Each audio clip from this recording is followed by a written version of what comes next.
I have wanted to let others know, like, yeah, you're not the only one that's going through this alone. It's very hard, but we'll all make it eventually.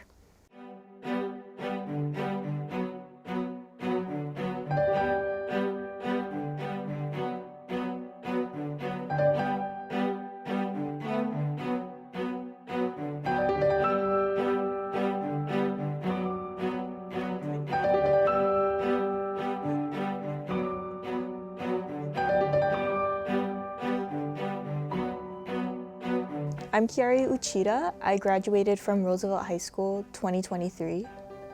I heard about HIKI NŌ from my middle school teacher. It was my 8th grade year. One of the English teachers, he started this media program.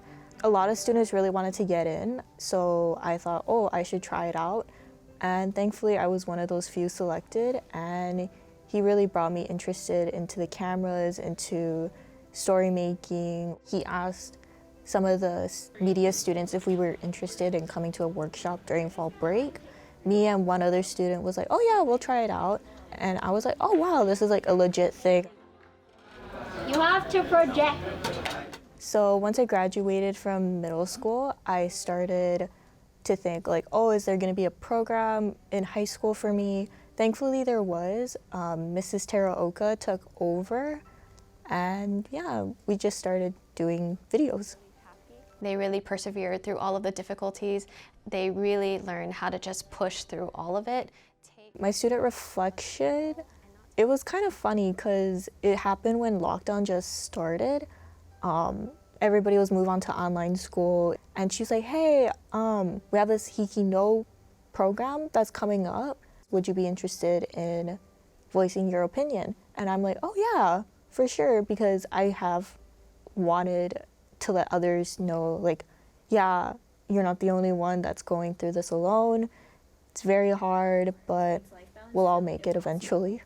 It feels like I'm overwhelmed by a never-ending pile of work to the point where my mental and physical health suffers. Some nights I would get less than 2 hours of sleep and have to go to classes from 8 to sometimes 4. I remember filming that and I was just like so tired. I just wanted to sleep. But I also wanted to make this video at the same time.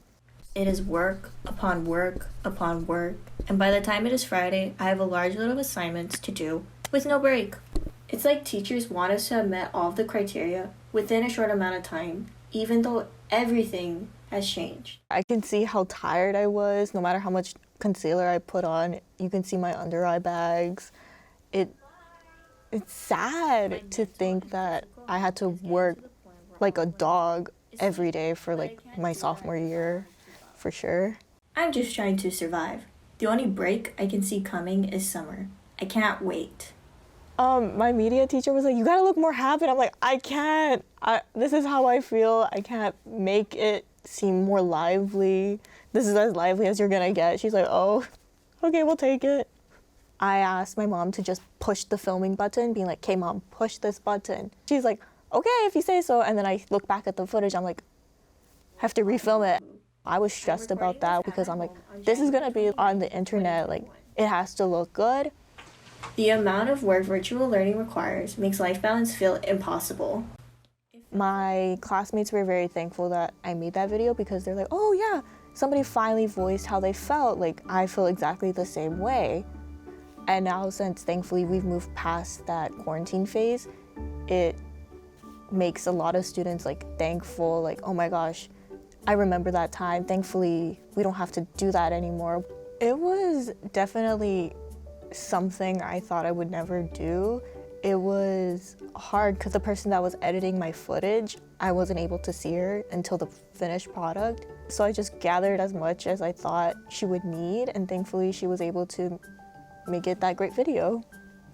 So I'm gonna go to esthetician school in the fall and then get my license and then go to UH to major in language. My esthetician school told me having like at least like the basic knowledge of knowing what to film, what to post, it'll help me and hopefully I'll be able to do like some sort of digital media on the side. It made a huge impact on how I felt as like a student.